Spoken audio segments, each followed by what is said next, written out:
¿Cómo están? Bienvenidos a esta nueva edición de Informe Diario. Los saluda Carla Chocano. Es momento de revisar los titulares de hoy.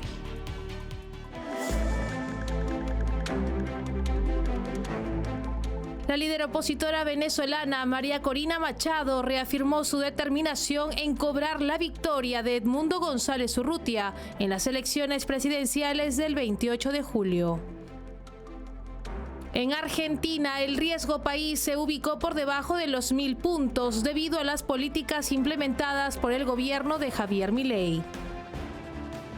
Alberto Núñez Feijóo, presidente del Partido Popular, criticó al gobierno de Pedro Sánchez a raíz del caso Errejón, el cual considera un escándalo de tal magnitud que haría caer a cualquier gobierno en España. Jeff Bezos, propietario del Washington Post, defendió su decisión de poner fin a los respaldos oficiales de candidatos en el periódico en medio de una notoria intensificación de los ataques mediáticos contra Donald Trump. Vamos ahora con el desarrollo de la información. La líder opositora venezolana, María Corina Machado, reafirmó su compromiso de cobrar la victoria del candidato Edmundo González Urrutia en las elecciones presidenciales al cumplirse 3 meses de los comicios. Machado, exdiputada y fuerte crítica del régimen de Nicolás Maduro, publicó en X que todos saben que González fue el vencedor. Para ella, este resultado representa una victoria para Venezuela frente a la corrupción del sistema chavista. La líder opositora venezolana, María Corina Machado, reafirmó la determinación de la Plataforma Unitaria Democrática en cobrar la victoria que asegura que obtuvo el candidato opositor Edmundo González Urrutia en las elecciones presidenciales al cumplirse 3 meses de los comicios. Machado, exdiputada y una de las voces más críticas del régimen de Nicolás Maduro, expresó en la red social X que la lucha continúa y que todos saben que González fue el ganador, señalando este logro como una victoria de Venezuela frente a la corrupción del sistema chavista. Machado agradeció a los valientes testigos y a cada venezolano que arriesgó hasta su libertad para defender la voluntad popular, lo que en su opinión evidenció ante el mundo el anhelo de cambio en la mayoría de los venezolanos. La oposición ha demostrado que el régimen de Maduro manipuló el resultado oficial, el cual otorgó la victoria al dictador sin mostrar ningún acta electoral. Por su parte, la Plataforma Unitaria Democrática ha hecho pública en una página web el 83.5% de las actas obtenidas el día de los comicios. Según ellos, estas actas reflejan que González obtuvo un 67% de los votos frente al 37% de Maduro. Este esfuerzo representa, según la oposición, un intento de transparencia frente a lo que consideran un proceso electoral viciado, evidenciando nuevamente las prácticas autoritarias del régimen. La comunidad internacional y organizaciones de derechos humanos han seguido de cerca estos señalamientos, aunque hasta ahora la denuncia no ha derivado en consecuencias concretas para el régimen de Maduro, quien sigue controlando y violando los derechos humanos de los ciudadanos venezolanos a través de la persecución y la represión. Y en Argentina, el riesgo país ha alcanzado niveles no vistos desde el 2019, ubicándose por debajo de los 1000 puntos. Este logro se ha podido conseguir debido a las políticas fiscales implementadas por el gobierno de Javier Milei. Esto ha generado una mejora considerable en la percepción internacional sobre la capacidad de pago de la deuda argentina, alejando la amenaza en un default. Las reformas de Milei se basan en una estrategia que él denomina ancla fiscal, un sistema que implica control estricto del gasto público y la búsqueda de superávits fiscales. Estos elementos han sido clave para la estabilización financiera y han incidido en que la inflación mensual se modere, situándose en su nivel más bajo en casi 3 años. Además, el riesgo país, un índice elaborado por el banco JP Morgan, ha mostrado una caída significativa de casi el 50% en lo que va del año, pasando de 2.530 puntos básicos a 966, una reducción que facilita condiciones de financiamiento externo para el país. El descenso en el riesgo país significa que Argentina podría obtener financiamiento con tasas de interés menores, reflejando mayor confianza por parte de los inversores. Este indicador es fundamental ya que mide la probabilidad de que un país incumpla su deuda. Con las políticas fiscales de Milei, Argentina se aleja de un escenario de insolvencia, destacando el enfoque en el control fiscal como motor de esta transformación. Y ahora nos vamos a México, donde intensos tiroteos entre facciones del cártel de Sinaloa dejaron 38 muertos en la ciudad de Mazatlán, afectando la seguridad y economía del puerto turístico. El conflicto surgió tras la captura de Ismael El Mayo Zambada y Joaquín Guzmán López. La violencia obligó a suspender clases y reforzar la seguridad. Esta situación no solo plantea un problema de seguridad, sino que también amenaza la economía local, dado que Mazatlán es un importante destino turístico. Una serie de enfrentamientos violentos en Sinaloa, México, ha impactado al puerto turístico de Mazatlán, donde el fin de semana se registraron intensos tiroteos entre facciones del cártel de Sinaloa, resultando en 38 asesinatos, según datos de la Fiscalía Estatal.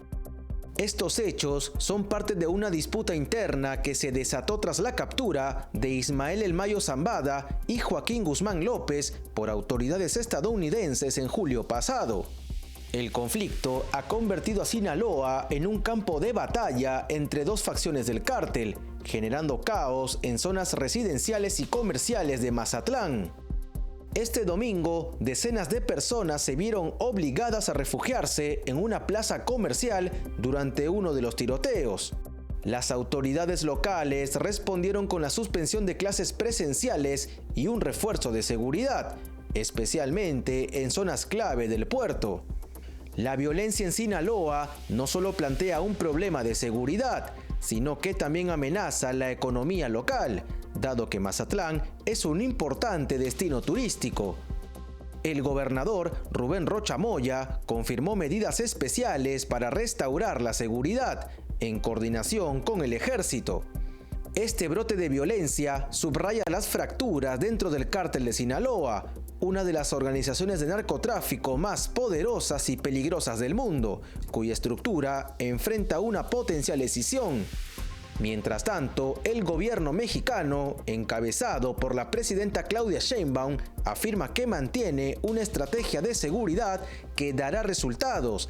Esto, aunque no ha marcado distancia de las políticas de Andrés Manuel López Obrador, que no dieron ningún resultado.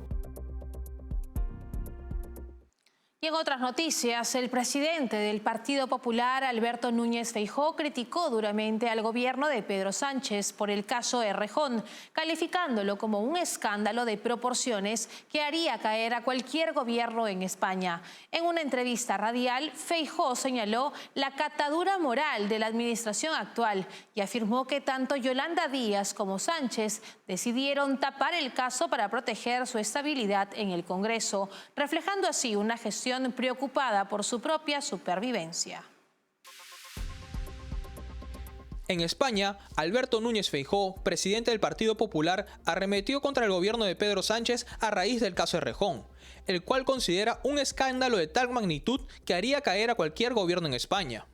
En una entrevista con Es Radio, Feijóo calificó el asunto como un reflejo de la catadura moral de la administración actual, afirmando que tanto Yolanda Díaz como Sánchez optaron por tapar el caso para proteger su estabilidad en el Congreso. El líder del PP sostuvo que la coalición Sumar es una jaula de grillos, con contradicciones internas entre Díaz, Más Madrid y Podemos, y recordó que la diputada madrileña Loreto Arenillas acusó a Más Madrid de ignorar denuncias previas contra Errejón hace un año. Feijóo también comparó este caso con la respuesta inmediata de su propio partido ante acusaciones en redes sociales contra el senador José Ignacio Landaluce, subrayando que en el PP se aborda cualquier denuncia automáticamente y se aclara de inmediato. Además, Feijóo cuestionó la podredumbre en el gobierno tras las revelaciones del caso Koldo y exigió que Sánchez dé explicaciones públicas. Señaló que el líder socialista está rodeado de figuras clave como Aldama, Koldo y Ábalos, involucrados en diversas polémicas, y afirmó que jamás en la historia de nuestro país un presidente había estado tan cercado por la corrupción. Según Feijóo, estos aliados cercanos conocen a fondo los negocios y presuntas irregularidades que afectan al presidente y a su entorno político, vinculando estos temas también a la dependencia política de Sánchez en líderes como Puigdemont.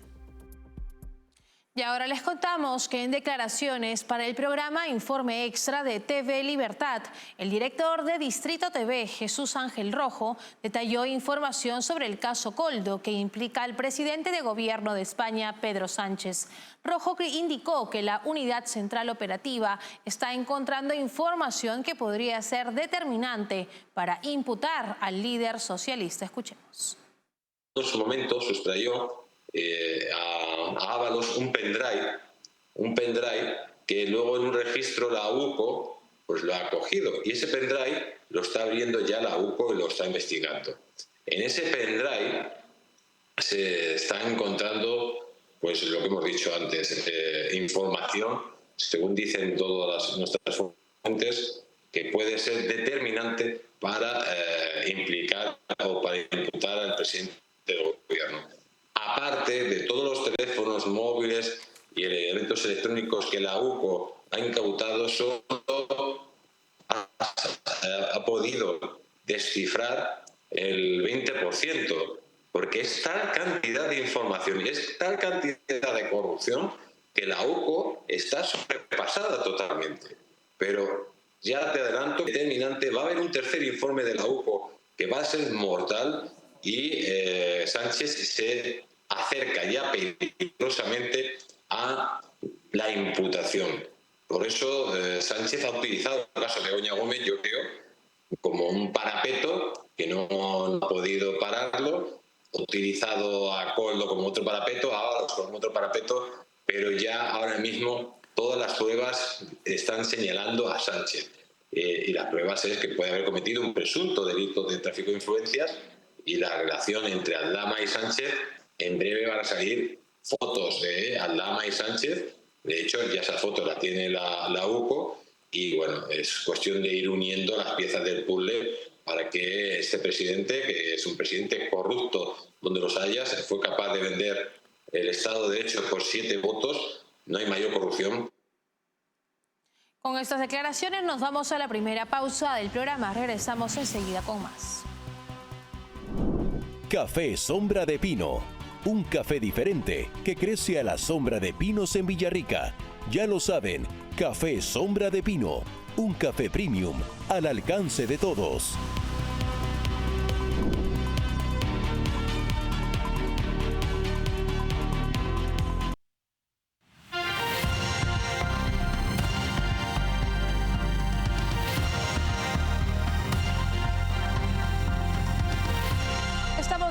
En esta edición de Informe Diario. A una semana de las elecciones en Estados Unidos, algunas urnas de votación instaladas en Washington, Oregón y Arizona fueron atacadas con dispositivos incendiarios, dañando papeletas y alertando al Departamento de Seguridad Nacional. Estos actos son atribuidos a extremistas domésticos con posturas antigubernamentales y al impacto de actores externos como Irán y Rusia. El Departamento de Seguridad Nacional ha instado a reforzar la seguridad para proteger la integridad del proceso electoral y evitar mayores intentos de sabotaje o intimidación. A solo una semana de las elecciones presidenciales, las urnas de votación en Estados Unidos han sido blanco de ataques que han encendido alarmas en el Departamento de Seguridad Nacional. En incidentes recientes en el estado de Washington y Oregón, dispositivos incendiarios fueron colocados en urnas electorales, dañando varias papeletas. Estos ataques, que también se replicaron en Phoenix, Arizona, apuntan a una oleada de amenazas que intentan socavar el proceso democrático estadounidense. El Departamento de Seguridad Nacional advirtió que los extremistas violentos domésticos representan una de las mayores amenazas para la seguridad de las elecciones, particularmente aquellos con posturas antigubernamentales inspiradas en teorías conspirativas o quejas políticas. Las agencias de seguridad han emitido múltiples advertencias y boletines a las fuerzas del orden, destacando lugares de votación, urnas y oficinas de partidos como objetivos potenciales de violencia. Además, la inteligencia estadounidense señala con preocupación la influencia de actores externos como Irán y Rusia, quienes estarían fomentando la inestabilidad en el país a través de la incitación a la violencia. La desconfianza hacia el sistema y la creciente polarización están creando un entorno volátil que los adversarios de Estados Unidos buscan explotar, incrementando la posibilidad de ataques internos. En respuesta, el Departamento de Seguridad Nacional ha instado a los ciudadanos a reportar cualquier actividad sospechosa y ha subrayado la necesidad de proteger la integridad de las elecciones frente a intentos de intimidación y sabotaje de grupos extremistas o intereses extranjeros. Y a pocos días de las elecciones presidenciales en Estados Unidos, Jeff Bezos, propietario del Washington Post, defendió su decisión de poner fin a los respaldos oficiales de candidatos en el periódico, en medio de una notoria intensificación de los ataques mediáticos contra Donald Trump. La decisión, que ha enfurecido a periodistas que querían endosar a Kamala Harris, tiene un trasfondo que refleja las crecientes preocupaciones sobre la confianza pública en los medios y la percepción de sesgo en un contexto de polarización política. Para Bezos, el problema radica en la percepción de parcialidad de los medios tradicionales, una percepción que ha erosionado la credibilidad de la prensa y que, en su opinión, es aún más perjudicial en un clima político tan dividido. Al finalizar los respaldos, Bezos pretende distanciar al Washington Post de cualquier impresión de alineación partidista, lo que contrasta con la desesperación de los medios de izquierda que han optado por una postura abiertamente hostil contra Trump, especialmente en vista de su creciente popularidad en las encuestas. Este movimiento no solo desmarca al Post de la campaña de Kamala Harris, sino que también expone una realidad incómoda. Mientras la izquierda política y mediática intensifica sus ataques, Trump ha conseguido un aumento significativo de apoyo, poniendo en duda la efectividad de la narrativa promovida por estos medios. En lugar de erosionar la figura de Trump, la hostilidad de los medios ha dejado entrever una profunda crisis de confianza. Y el Pentágono afirmó que no impondrá restricciones adicionales al uso de armas estadounidenses por parte de Ucrania si tropas norcoreanas participan en el conflicto. Sabrina Singh, portavoz del Pentágono, expresó preocupación ante la posibilidad de que estas tropas norcoreanas sean empleadas en operaciones de combate o apoyo en la región rusa de Kursk, elevando las tensiones regionales. El Pentágono afirmó que no impondrá restricciones adicionales al uso de armas estadounidenses por parte de Ucrania si tropas norcoreanas llegan a combatir en el conflicto ucraniano. La declaración surge mientras se estima que alrededor de 10.000 soldados norcoreanos han sido desplegados en el este de Rusia para entrenamiento, según el Departamento de Defensa de Estados Unidos. Sabrina Singh, portavoz del Pentágono, expresó su preocupación ante la posibilidad de que estas tropas norcoreanas sean utilizadas en operaciones de combate o apoyo en la región rusa de Kursk, cerca de la frontera con Ucrania. Una parte de esos soldados ya se ha desplazado más cerca de Ucrania, señaló Singh, en referencia a los movimientos hacia el frente ucraniano. La noticia también fue confirmada por el secretario general de la OTAN, Mark Rutte, quien indicó que unidades militares norcoreanas ya se encuentran en la región de Kursk. Aunque el Pentágono no ha verificado oficialmente la presencia norcoreana en dicha zona, Singh comentó que es probable que las tropas se estén desplazando en esa dirección. Este desarrollo fortalece el compromiso de apoyo militar de Estados Unidos a Ucrania, incluso en un escenario donde Rusia intensifica su alianza con el absolutismo de Corea del Norte. En respuesta, el gobierno ucraniano podría emplear armamento estadounidense sin restricciones adicionales, consolidando su capacidad defensiva frente a una coalición que incluye no solo a Rusia, sino potencialmente a tropas norcoreanas en el conflicto. Es momento de separarnos por unos instantes. Regresamos enseguida con más tras la pausa. Café Sombra de Pino, un café diferente que crece a la sombra de pinos en Villarrica. Ya lo saben, Café Sombra de Pino, un café premium al alcance de todos.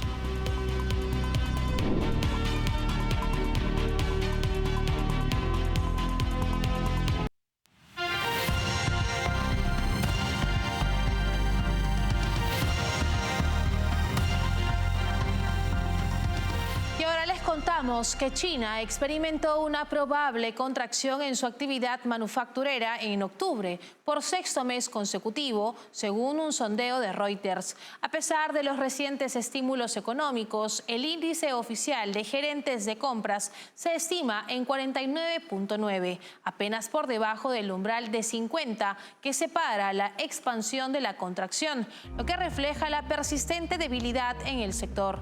La desaceleración en la manufactura ha sido impulsada por la caída de los precios de producción y la disminución de pedidos. Las exportaciones de China han perdido fuerza y la economía creció al ritmo más lento desde inicios del 2023 en el último trimestre. Shen Laiyun, subdirector de la Oficina de Estadísticas de China, expresó su optimismo en cuanto a la recuperación de la economía, anticipando una tendencia de estabilización en el cuarto trimestre. Sin embargo, datos recientes, como la caída en las ganancias industriales de septiembre, indican que la demanda sigue siendo insuficiente y que aumentan las presiones deflacionarias. El ministro de Finanzas de China ha prometido un mayor paquete fiscal, aunque aún sin un monto definido, lo que ha dejado a los inversores en expectativa. La economía china sigue experimentando severos problemas mientras no se solucionan los problemas estructurales y restricciones que no permiten una recuperación en el país bajo el mandato del Partido Comunista. Hasta aquí llegamos en esta edición de Informe Diario. Para más novedades pueden escanear el código QR que aparece ahora en sus pantallas. Estamos en www.grupotvl.com. También nos pueden seguir en Twitch como TVLESP. Nos escuchan en Spotify como TVL en español y recuerden suscribirse a nuestro canal de YouTube TVL en español, donde podrán ver y seguir nuestra señal en vivo. Nos encontramos en una próxima edición. Hasta luego.